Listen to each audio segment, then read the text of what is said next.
Welcome to Goats in the Metaverse, Yossi. We are live, my friend. How you doing today? It's been another fantastic week. I'm excited. How are you? I am doing terrific. Welcome to Goats in the Metaverse, the only weekly show to cover all things collectibles and NFT. And I am excited once again. We got a special guest here, Eric Naierman. He is a dentist who has built his fortune in the video game space, collecting video games. He invested $1 million, and I'm excited to hear what is that $1 million worth today. Are you excited or what? $1 million into video games, that's a big play. I'm really interested to hear that story and how it's going.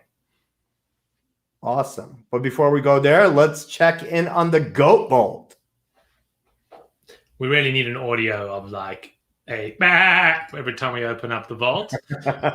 I'm happy to see that the Goat Vault is doing well, worth over $3,600 today. And what have we invested, Stan? We invested $2,360. So $2,360. $2,360. So we are up, my friend. And in most regular everyday investment terms, we are absolutely destroying it. We're crushing it. We're crushing it. Or rather, the goats are crushing it. The goats are crushing it. We did get lucky. We did mint some really cool goats. Some good winners. So just a reminder to our subscribers, the way to win in the Goat Vault, we are deploying $10,000 in new NFTs that we're adding into the vault every week, where we see what drops are interesting. And we do what we can to get into those drops and add them into the vault. The way you can win is by subscribing to the show. It's the only way. You need to click the subscribe button so that you get the latest Goats in the Metaverse episode every single time it comes out. Share this episode, share it with friends. And once we get to the 5,000 mark of subscribers, we'll be opening up the vault for people to stand a chance to win the contents. You'll be winning these NFTs from the vault. Who knows what value they'll be at that point in time. We're hoping hundreds of thousands of dollars, maybe even millions by that time. So subscribe today. Well said, my friend. And guess what? We got two new additions to the Goat Vault. We got some chickens. Chickens, there they are. Beautiful chickens. We're raising a beautiful farm here in Goats and the Metaverse. Tell us about these chickens. So Chickens is a new NFT that dropped and sold out in 10 minutes. They are copying the Zed Run model, where they're going to be racing these chickens, and they're going to be releasing 33,000 chickens total. They released, I believe it was 10,000 as first part of the drop. They released it 10 minutes early. It sold out right away. So they added another 8,000 chickens. Now 18,000 chickens are released. The game is not going to be able to be played until 2 to 3 months. It's still a work in progress, but it looks like it's going to be another hot one, because 18,000 sold out in about 10 minutes, which is quite impressive. And guess what, audience? You could own 2 of those if you subscribe. So from the creators of Chicken Derby, they are actually well-known game creators, mobile game creators. I think their top game had about 7 million downloads, so they're not new to the world of creating games. So it'll be interesting to see how Chicken Derby plays out. There's some cool characters and traits and gamification that's in it. And if it's anything like Zed Run, one of those Genesis chickens could be worth $45,000, $50,000, $100,000 if the game takes off. So it's exciting that we got 2 in the vault, and I'm going to be watching that closely. So am I, my friend. So am I. Let's check on market movers. What's been happening in the NFT world for the last 7 days? Looks like every week we see some ape madness. Apes went on a crazy run again from around a 3 ETH floor price, where they were sitting for weeks with no movement, and all the way up to nearly 8 ETH this week. Floor is currently roughly 7 ETH, so that's 5 ETH on your money if you had an ape. Dogs from the Bored Ape Kennel Club up 887% in the past 7 days. Dogs have gone crazy. They're at 2.45 ETH right now. They were sitting nowhere near that a week ago, and we've seen the average price of a dog go from 2.3 ETH I think it's go from 1.2 ETH on average to 2.3 ETH today. So something's going on in the Bored Ape world. There's announcements coming out about what you can do if you're holding an ape and a dog. And that's driving a lot of the price frenzy, at least within the Bored Ape world. You answer my question. Why are apes and dogs going up? Look at you. Who's better than you? And the word on the street is what is it? You buy the rumor, sell the news, and the rumor is there's going to be an announcement, so everyone's buying. We don't know what the news will be. We'll see what happens to the price once the announcement's made. And a lot of people are making a very good living day trading. We saw Gary V tweeted out, I could be a day trader, an NFT day trader, and be making a living. And a lot of people are. I mean, to go up, almost 5 ETH in a week, there's a lot of room there to buy, sell, trade in that week time and make a pretty hefty profit.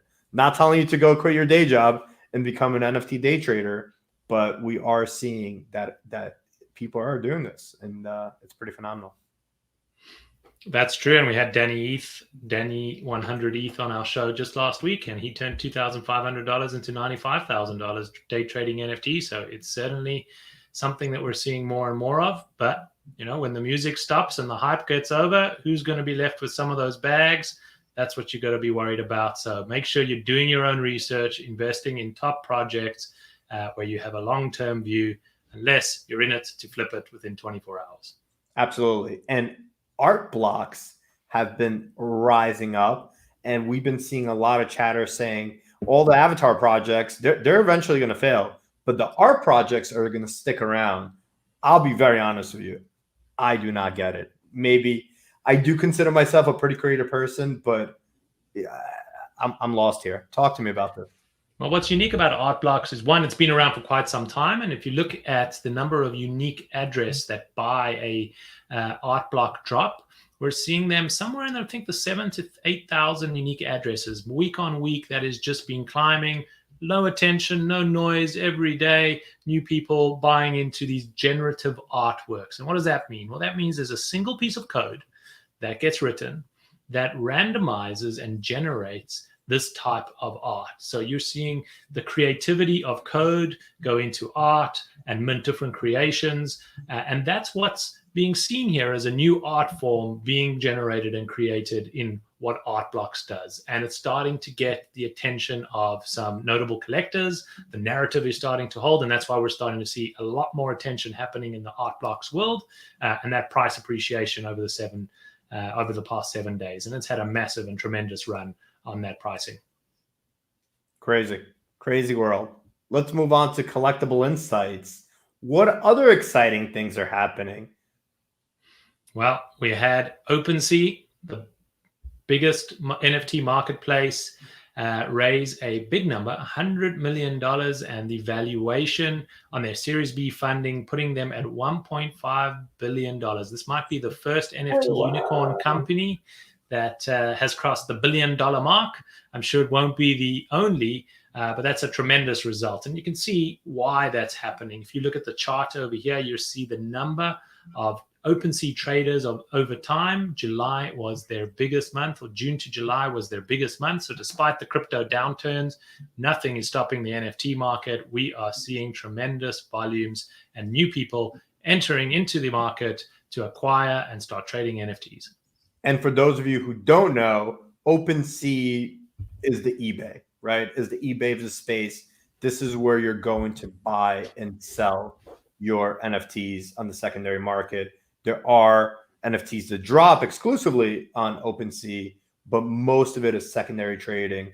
And, now being in the space, being around the space, OpenSea is a word we use often on a day-to-day basis. We're using the platform, we're tracking sales in it. And I guess the easiest way to say it is it deserved that $1.5 billion valuation compared to the rest of the space.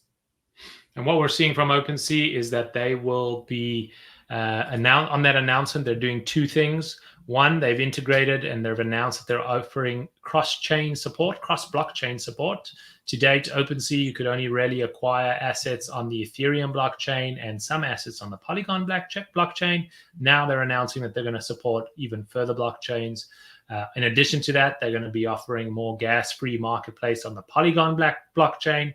If you're acquiring an asset and paying gas, that's been a big prohibitor to people entering into the space. Sometimes you're paying $60, $70, $100 just to acquire an NFT, which is a lot when the NFT itself could be only $200 or $50. They've announced that they're going to start offering the ability to pay with credit card for some NFTs. So that's going to open up an entire market. So if we think that there's a lot of people in NFTs today, we think this move from OpenSea is just going to enable even more people to enter into the market. And we're excited to see that happen for the space and for the industry. Absolutely. And that's a question I get asked a lot. How do I actually buy? Where do I actually buy? Can I use a credit card? So I think the fact that they're realizing they need to kind of connect with the average person is a smart move and something that's going to make them successful in the space. Some other exciting announcements. Our friends over at Zed Run raised $20 million, which is a big accomplishment for them. What are your thoughts with that?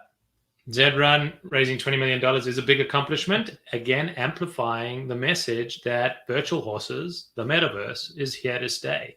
People are excited about them. The price of Zed horses have been appreciating. You would have seen on our second show, we brought on Drew Austin from Red Beard Ventures. He was part of the syndication and raise of that $20 million. So he was part of that round.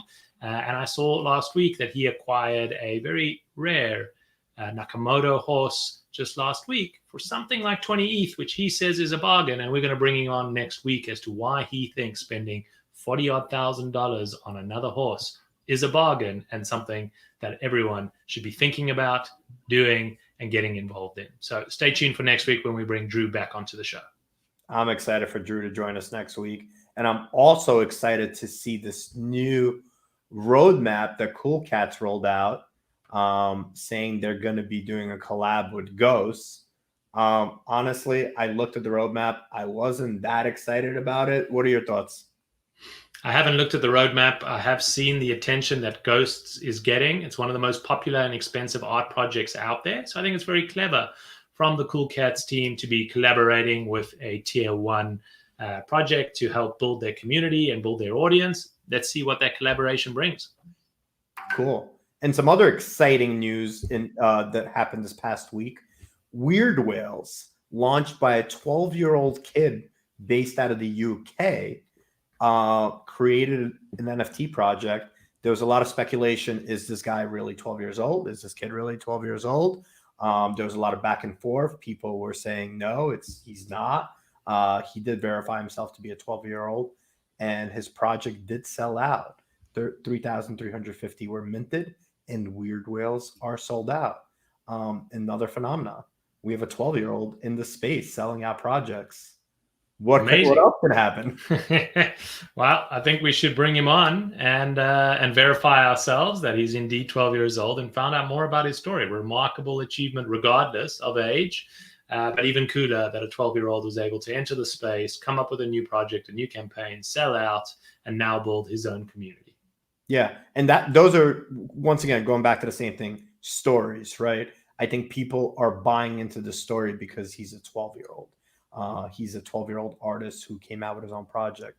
And those are the types of things as collectors, investors are going to continue to look forward to. And speaking of record-breaking sales, a Michael Jordan PSA 10 rookie card sold for $840,000 this past week and broke the record. Now, you might say, well, wait a minute. Didn't a few weeks ago we talk about a Michael Jordan rookie card selling for $180,000? And there was some controversy there. Yeah, this one broke the record. The previous record was about $740,000. And the big reason why this one sold, and this is why it's interesting to me, this one had a PWCC, which is a accredited auction house, had an appeal sticker that said this is top 5% of all Michael Jordan PSA 10s. So there's only about 315 PSA 10s that exist. PWCC said this is top 5% of those cards, and that accreditation gave it that extra price tag, which I find extremely interesting, and also kind of gives us a look into the hobby, the sports card hobby coming back. We see prices are on the rise. Yesterday, the Milwaukee Bucks won the NBA championship, and Giannis, I can't pronounce his last name, I apologize. He has a very long last name. The Greek Freak. His card actually doubled in price overnight. So those people that were saying the hobby's done, sports cards are dead, we're seeing some signs of life. And congrats to the Milwaukee Bucks, and congrats to the card holders who own this card. I'm one of them. So I'm a little bit happy that it doubled in price, and looking forward to seeing what happens next week. Is the National, which is the biggest sports card convention being hosted in Chicago. A lot of conversations are a lot of people are saying once the National happens, the hype is going to continue to build up and prices are going to start to rise. So we'll keep an eye out for that and see what happens. Before we bring on Eric onto the show, one last reminder for everybody not to forget to subscribe so they could automatically be entered into the Goat Vault. Quick reminder, Yossi, tell everybody what the Goat Vault is, just because you do it so well. The Goat Vault is our way of awarding our early subscribers. It's a vault that we're locking up NFTs and rare collectibles. We're investing $10,000, acquiring NFTs and collectibles, and we're putting it in the vault. We're locking it away until we get to 5,000 subscribers. At 5,000 subscribers, you will stand a chance to win the contents of the vault. And at that point in time, we think it's going to be worth far more than $10,000. We've already seen that we've invested $2,000, and that vault is worth $3,600 today. So who knows what's going to be when we put $10,000 to work, and you will stand a chance by being a subscriber. Awesome. Well, don't forget to subscribe. And now the time has come. We're bringing onto the show Eric, who's a dentist, which I think is awesome. But more importantly, he's a collector. Eric, welcome to the show. I'm excited to have you on. Thanks for having me. I really appreciate it. Tell us your story, man. Tell us that you got into collecting. So my story is just pretty simple. I was a dentist. I was making some extra money, and I wanted to start making passive investments. And I came across the Michael Jordan Fleer rookie card, right, that I always wanted to have when I was a kid and could never afford. I said, hey, if this is going to be a good investment, maybe I could treat myself to one. If it's a good investment, great. And if it's not, I'll enjoy having it because it's a piece of my childhood that I could enjoy now. I'm a very nostalgic person. And it was just, I'll try it out. So I bought one, and, how collecting rabbit holes start. Then I started seeing Mickey Mantles and Ty Cobbs and Babe Ruths that I never could afford having. And obviously I was buying lower grade and I was budgeting myself. But I said, heck, if this is going to appreciate in price and I'm going to have fun doing it, this is all for me. But I obviously was just using play money at the time, just testing it out and seeing how I felt about it. I did this for about 3 or 4 years until I really started getting more passionate about it, seeing how much more collectibles were having an influence on culture, and how the reaction I was getting from people I was talking to about it was like less nerdy and more smart. So I definitely went off a lot of other people's reactions, and things were like picking up. So I had saved a significant amount of money for an investment. I was thinking about buying real estate or something, but it was really like my life savings at the time. And right at that time, Vegas Dave bought the Mike Trout Superfractor for $400,000. And I'm like, this guy is onto something. He's like, he's taking what I've been doing like just casually, and he's like doing it like full force. Like, and not only that, he has the same vision that I have, but he has frankly the balls to do it. And I'm like, wow, that's what I haven't had. And I'm like, maybe I do have the balls to do it. And I'm going to consider getting involved in it. So obviously I wasn't going to spend my whole life savings up front. I just really believed in this Mike Trout idea. He's the best baseball player of our generation. His cards, although artificially rare, were rare and sought after and going up in price. And I bought a lot of Mike Trout's beforehand, lower end ones that were just skyrocketing, double, tripling in price. So long story short, ended up with the gold refractor, of 50 gold refractor of Mike Trout. I did spend all of my life savings at the time on that card. But at the same exact time, you spent your life savings on a single card. Let's just pause there for a second. Yeah. What was so unique about this card, and how did you get to that point? Like, I'm going to do it. I was going to buy a house. I'm going to buy a card. Well, no, thank God I already had a house. I would never put that in front of things I need for my family. This was my life savings for a passive investment. Okay. So I do not condone spending money you need for your house, your family, or for groceries on anything investable, especially collectibles, which is very speculative still, and it was even more at the time. It was just my way of saying I want to do something with this chunk of money to really take a big risk and potentially make it multiply, and have fun. And this spoke to me in every single way. So I just went for it. I had another dentist friend that jumped on board, and he bought the blue refractor. And we went for it, And then, of course, that same week, I discover on Heritage Auctions vintage video games, which I never even knew existed. And then when it played through in my head, I'm like, oh my God, this is like so much better than cards. And for me, it's nostalgia to the max, because I spent like my whole childhood playing these games, for months on end. It's got the seal, which makes it not artificially rare. It's organically rare. Like, who would have thought to buy a game when it first came out and spend all that money? It just didn't happen. So that stood out for me. Also, it was a new and emerging market, like you guys are having with NFTs. It's that excitement of like, wow, if this even catches up a quarter to where cards have gone, we could see 100x returns just at the beginning, because it was so new. So, Eric, what was your first? Sorry to cut you off, but what was your first video game you ever owned, or maybe the first video game you remember playing? The first video game I really, really remember playing was kind of just Duck Hunt and Mike Tyson's Punch Out. I had a best friend, and he had the old NES. I was born, I was born in '84, so the NES, was already old by the time I was like a kid. But, Super Nintendo was already out, and N64 was about to come out. But I played the NES, and those were my first memories. But then when I really got serious about it, I bought myself an N64, and it was GoldenEye and Zelda Ocarina of Time that just like blew my mind. I mean, the multiplayer GoldenEye with my friends, it was just like the thing to do. It was just so ahead of its time. And I felt that way about Zelda too. But that's just my memories. But as a collectible investment, this was like everything that I saw on a Mike Trout card, but like to the max on steroids. And for me, it was a time machine. It was literally like, if you could like, I always said to myself, I would look at like Nat Turner's collection of cards on Instagram at that time, and I was like, wow, if only I could go back 10 years and just like hang out with him and just buy everything he was buying. And it's that time machine that everyone has. You guys have with NFTs. It's always that if I could go back, I could be a billionaire, right? So I said, this is my moment that I'm going to go back in time, but it's going to be today, and I'm just going to just go for it. But I had no money.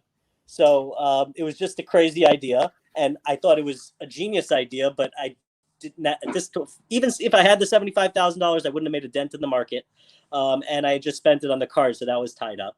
So I was kind of like down about it, but thank God my brother-in-law was in town for Passover. That it was Passover time, and I was talking to him about it. He's like, "That sounds insane, but you seem like really confident about it." He goes, "What I do when I have an insane idea and I'm really confident, I start a hedge fund." I'm like, "What do you mean?" He's like, "Just speak to intelligent business people, pitch them your idea like you're pitching anything else, and if they believe in it, maybe they'll fund you and you could do your thing." And I'm like, that's a genius idea.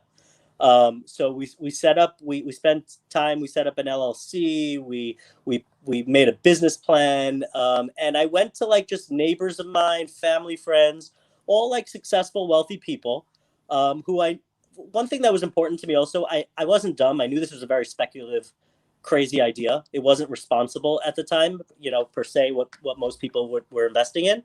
But sometimes those are the ones that hit the jackpot.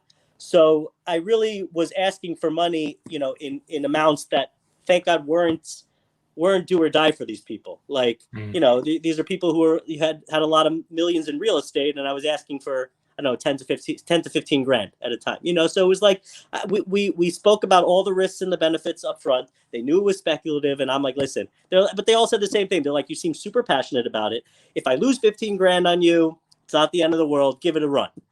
So that's what we did. Initially, I collected around 250, and I thought it was so new that I could like kill the market with 250 grand.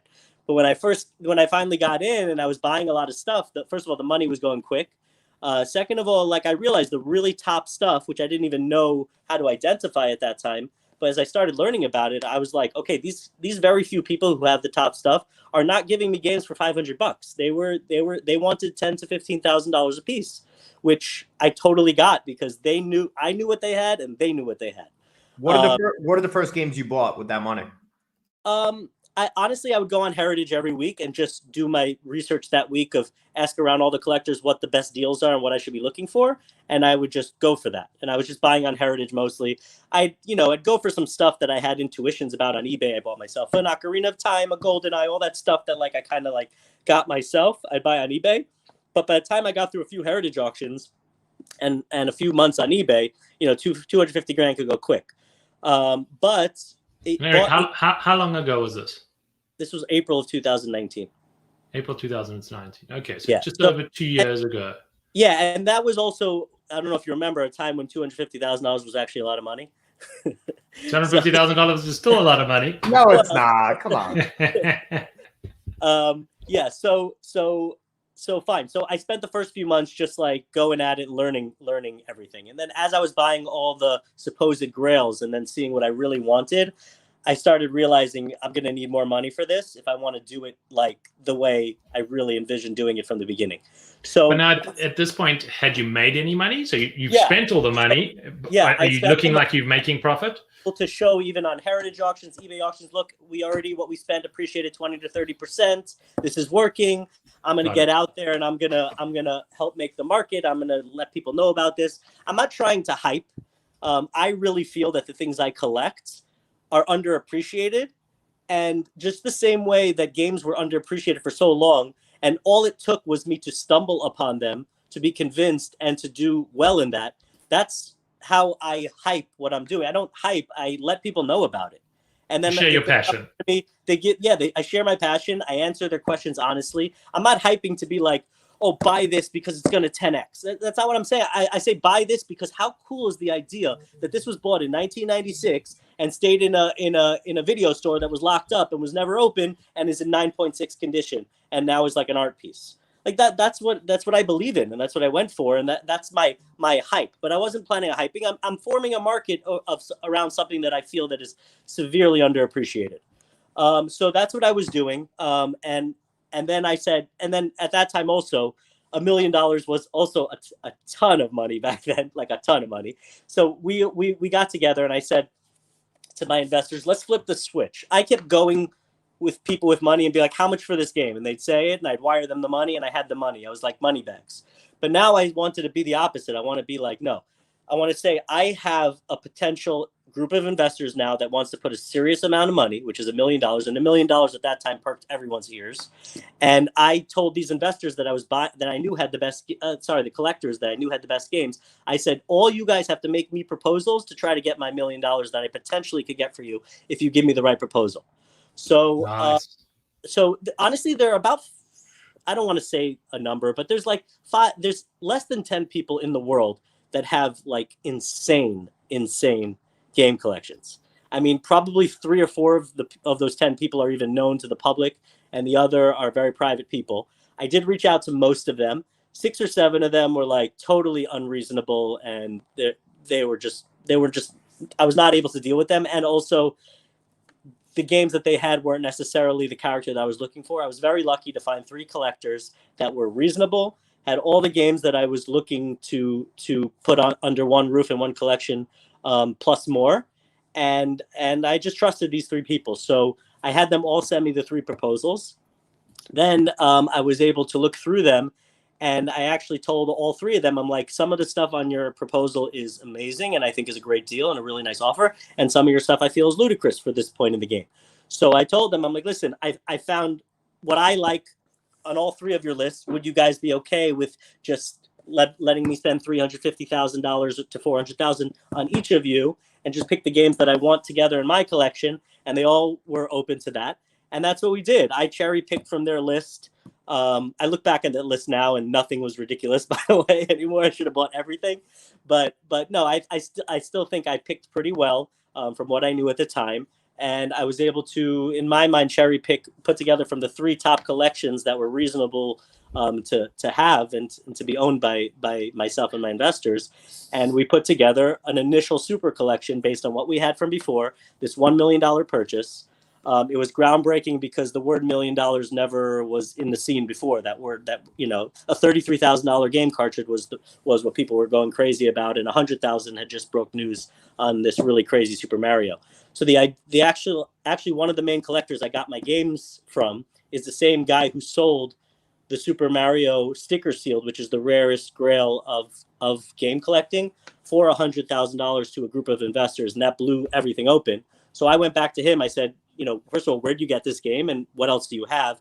And it turns out it's this really cool backstory where he found that game on eBay, and then tracked down the seller, because he also, like, where can you possibly have found a game like this still sealed?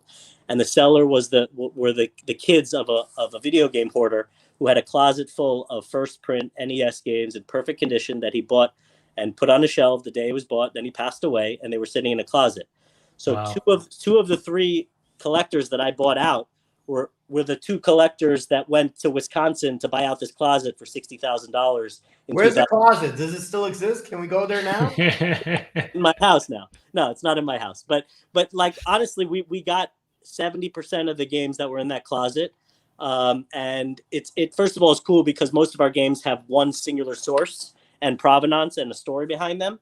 And also it explains the mysticism of how do these even exist? The answer is there was only probably 2 or 3 stories that happened like this in 1984, 1985, and they're already all out there. And this was the main horde of them. And I'm trying to put them all under one roof and make like a museum-like collection out of these pretty much relics of history that you cannot recreate. A 12-year-old cannot make on their computer.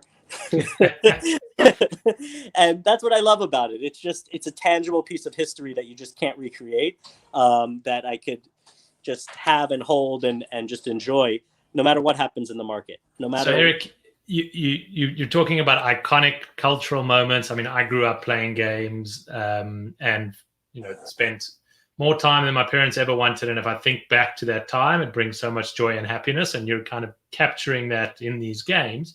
But now you mentioned a whole bunch of terminology that new collectors maybe don't know what you're looking for if they're potentially interested in collecting games themselves. You said something like grail. I have no idea what a grail means. So a grail is very relative. I don't like to impose my collecting style on others. I found that not only video games, but every collectible, everyone has their own taste of what they like. You know, you could have alt, which is going after all the logo mans, right? Steph Curry logo man, Giannis. I think that's freaking awesome. Whereas you could have another guy who just has 3,500 Giannis PSA 10s, and that's what floats his boat. So again, he's doing well today, by the way. What? Yeah, I'm sure. He's doing well today. You see, even with this $1.56 million Super Mario N64 game that sold, everyone texted me that day, oh, you must have like 30 copies of this. No, I don't have 1 copy of that because that's not even a game was even on my radar when I was looking to buy those games. I didn't see that game as a $1.5 million game for another 10 years or ever. So what made that game be 1.5 million? I can't tell you. That's an obscene amount of money to pay for an N64 game in my mind, because again, it wasn't a big novel. It's not a big novelty to find N64 games that are still sealed. I mean, mind you, it's a great game, and mind you, it's in perfect condition. And everyone's saying in 5-6 years there's only going to be 10 or less 9.88++. So the pop is there. Fine, I get all that. But in this stage of the game, to me, 1.5 is insane, because that, in my mind, that makes every single game that I bought, which is truly rare and truly scarce, $30 million. And I bought 40 of them. So let's go back to what is Grail. That's not the case. It's just based on what collectors like. And I like Grails, in my mind, are rare pieces of history that you cannot recreate and have extremely low population, even after being searched for 20 plus years. That's a grail to me. Grails are Grail's like a goat in the gaming world. Okay, I got it now. Grail is like the Mona Lisa is the holy grail of art, okay, right? got it. I thought it was a technical term. Yeah, so in my mind, the holy grail of video games is the sticker sealed, which is one of the first prints. It's actually the second print, Super Mario Brothers, because Super Mario Brothers, that's the Mickey Mantle, right? And there's the first print Zelda. That's another, like, to me, that's a Mona Lisa. So, for example, the first print Zelda, there's only 2 known sealed copies, and I've spoken to both collectors that own it, and they will not sell for their life. So that's inaccessible to me. And the sticker seal really spoke to me because it's like, oh my God, the only place that this sticker seal Mario was found was in this closet. So let me just go the sticker seal route, because I believe that even if it's not Super Mario, let's say it's a Hogan's Alley, which has this little Nintendo sticker and it's still sealed. This came from that same closet. This is Pop 2. And you know how many of these I own? 2. How many?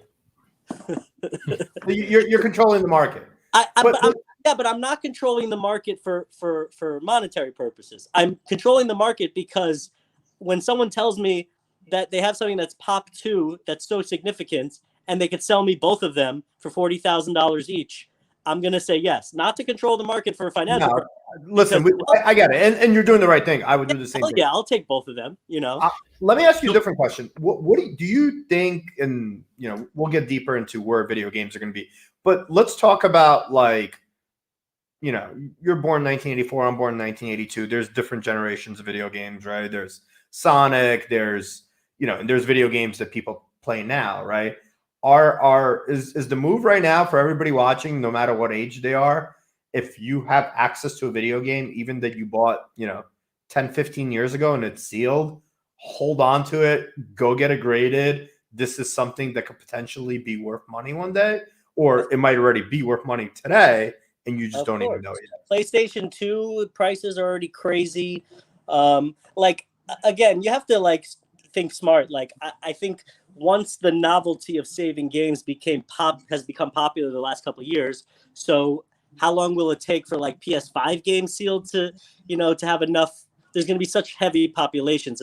You have to be careful, because in the more recent years there were pallets of sealed games that have stayed around and are around. So again, you know, it's that thing, like, I spent $5,000 on something because I thought it was rare, and then a pallet shows up.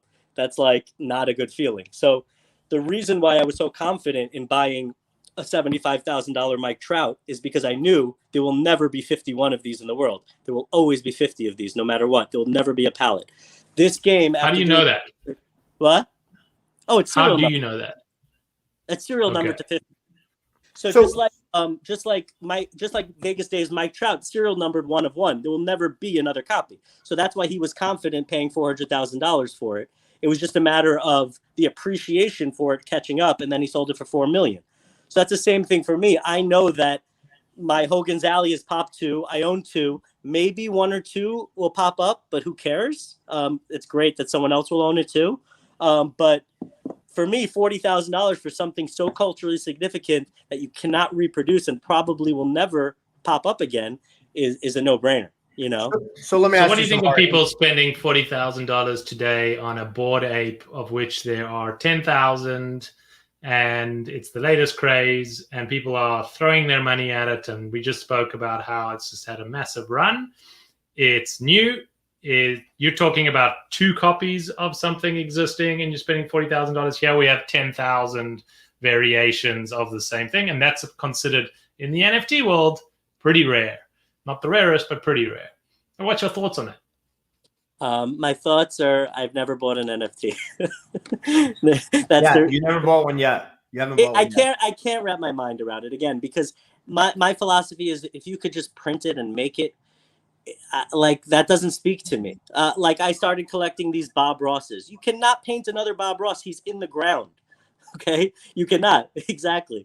So that's what speaks to me. It's a moment in history when he was the man and he was giving painting classes and he put this on paper, and that's it. You can't make anymore. So even if there are 30,000 of these out there, there'll never be a bit more. So the supply will forever, ever be limited.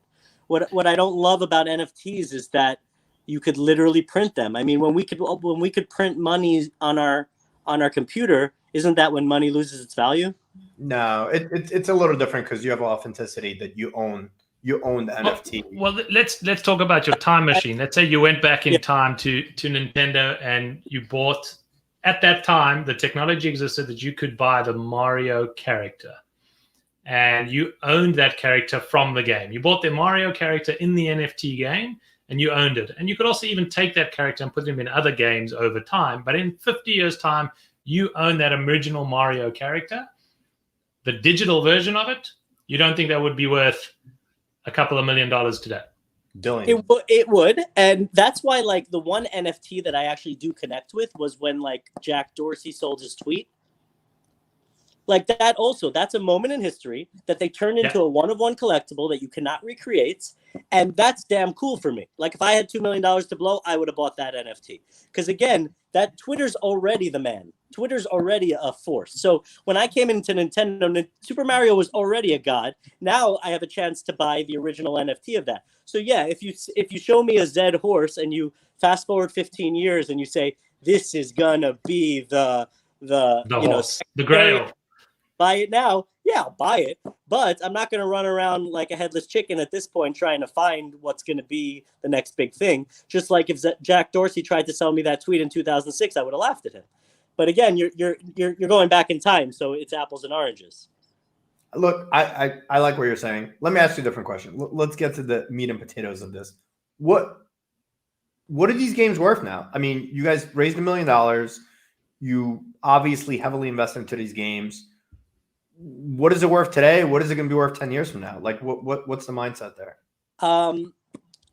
I mean, worth is very hard to say. Again, because if you take a $1.5 million Super NES, Super N64 comp to my games, it would make my games worth insane amount of money, and I don't think it would be normal. What's an insane amount of money? What, like, give us 10x, 100x? Like, here's how I value my collection. Most of the games that I bought around that time have 10x'd. Most of them. I bought a Turtles 2, for example, a 9.2 for $1,400, and now it's consistently selling for $20,000. So that's more than 10x. But around, my average is around 5 to 10x on every single thing I bought in 2019. So if you apply that, I think I'm at, and then you multiply it to the fact that, okay, anyone could get a Turtles 2 and no one could get the sticker sealed games. So I'd be very comfortable saying we're around 15 million valuation as like conservative. And now, do you need to insure that? Yeah, they've been fully insured since the beginning. Again, we set up a legit LLC. Everything was done above board, and it's a legit business, you know. And we do it right. Everything's insured. Everything's kept, everything's kept exactly. We know exactly how much we bought everything, when we bought it, what it's worth today. You know, we have projections of what it's going to be worth down the line, and we're just enjoying it and benefiting from what we're doing, and the fact that so much buzz has actually formed around it, and it's becoming less and less and less of a crazy idea that we had, and less of a speculative idea that we had, and it's becoming a real thing. So all your investors that put in 15 grand are all walking around the neighborhood telling everybody how that they're the grails worth millions. Yeah, they have a good story behind it too. Again, I haven't given any real returns yet, so I don't allow them to. Right, on paper. I mean, look, hedge funds on paper, right? Yeah, on paper. So what really meant a lot to me is that a few months ago, before everything really blew up with video games, and we were just seeing like a steady rise, a couple of investors actually came to me. They're like, how do we get more shares? We really believe in what you're doing, and like, I wish I bought more. So I said, you know what? I bet you there are some investors who are like, I want my money back. This thing is whatever it is. I'll take my 5x and I'll run. And we offered within our fund for investors to buy each other out, and nobody wanted to sell. Nobody sold to. Everyone wanted more, and nobody wanted to sell their shares. So that said a lot to me. First of all, it meant a lot to me because that meant everything to me. It's not the money; it's the fact that they gave me money because they believe in me, and they believe in me even more than they did in the beginning. That's what means the most to me. We have a great question from the audience. What is or what will be your selling strategy? Yeah, that's in flux. We don't know. I honestly, the more and more we hold this game, the more connected I get to them, and the less and less I want to sell ever.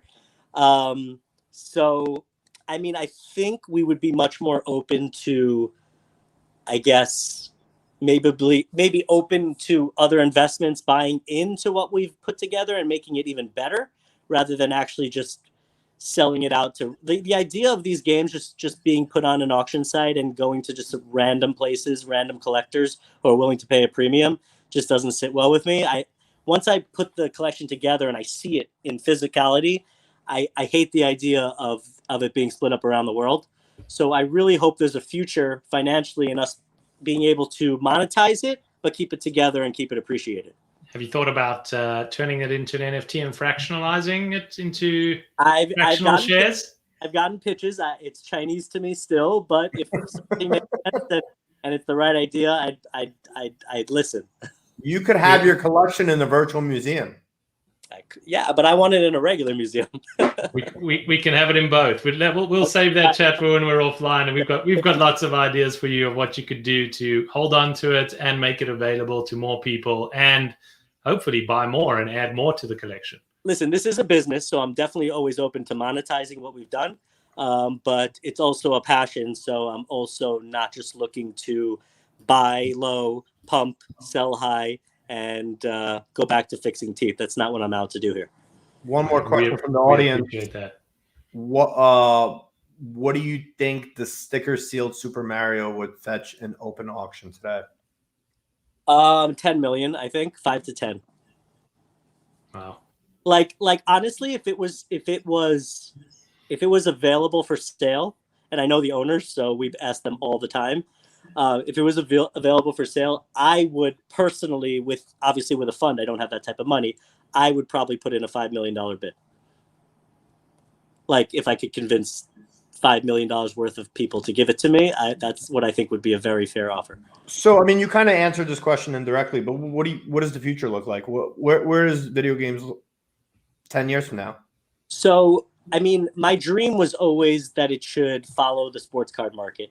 And I never in my wildest dreams figured that Nat Turner would own Wada Games and that Collector's Universe would be this big, crazy umbrella. And now that Wada Games is part of it, it blew my mind last week when that came out. And that opens up every possibility that I thought for, I think is wide open right now, because it's not only merging with the sports card market, but it's going to take a lot of the good things from the sports card market that we didn't have in video games. Transparency, population reports, different design of the cases that are better for scanning, better for storing. It's just, I really believe that they're going to the PSA Collector's Universe is going to come in and change the grading and the hobby so much that it's going to become just insanity. Like, I think this is just the beginning. I think in 10 years, we're going to be looking back on this video and just laughing how early this was in the video game market. Now the PSA has evolved. What else do you like? What else are you investing into? What else are you buying? Yeah, people know, who follow me on Instagram. I like debut stubs because it's that same idea to me of a piece of history that didn't make sense to be saved. To me, like, let's say a ticket stub is really cool because, again, a limited amount was printed and a limited amount was saved and you can't go back to that moment. But to me, when I thought about investing, it's like, do I want to go for, like, let's say, I remember when I was in 8th grade, a couple of my friends went to see a Yankees game on Sunday afternoon and Al Leiter pitched a no-hitter. And they all came back. They saved their stubs. They're like, oh, you won't believe it. We went to a game and Al Leiter pitched a no-hitter, and it was really exciting. And I feel like amazing games, everyone saves their stubs. Everyone saves their Super Bowl stubs. Everyone saves their 70-point, Kobe game if you were there, But who would have known when you saw Kobe in his first game and he had like 1 block and a rebound to even think to save his stub? And I'm like, wow, that's going to create a really organic rarity here. And again, it's a moment in time when the world changed. The day before Kobe Bryant took the floor was a different world than the day after he took the floor in the NBA. So to me, to have a memento of that, and then I looked at the pops are like pop 10, And again, I found one for like 10 grand. I'm like, yeah. Like, yeah. I mean, it speaks to me. And it's not a matter of the price. It got me so excited to know that it's so scarce. It can't be printed again. I'm going to be one of the 10 people who are in this club who owns it. And then I went on to buy the Jordan debut and the LeBron debut and the Brady debut. And the idea is just amazing. Just when that mindset hits me, I go crazy with it. And Bob Ross is the same thing. If anyone out there listening has an original Bob Ross, I'm a buyer. Okay, I will buy it no matter what. I won't pay crazy amount of money, but I am a buyer. Just the idea of that legend of a person to have his original artwork that he was doing while he was like soothing people, in the 80s on TV is just like the fact that I have one behind me and, in my office is just like, I look at it every morning and it makes my heart melt. I don't mean to get all mushy, but I love it. I love the story, man. I love what you're doing.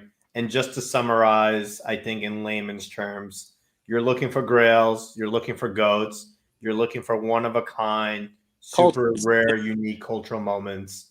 That's the same thing with the Bob Ross too. Anyone that I would say it to, they just had such a positive reaction. Like, I love that guy. Or, oh my God, I watch that when I'm stressed. Or like, my kids love it. There was just always this positivity. The same thing with video games. When I would say I collect video games, oh, which one? I love that game.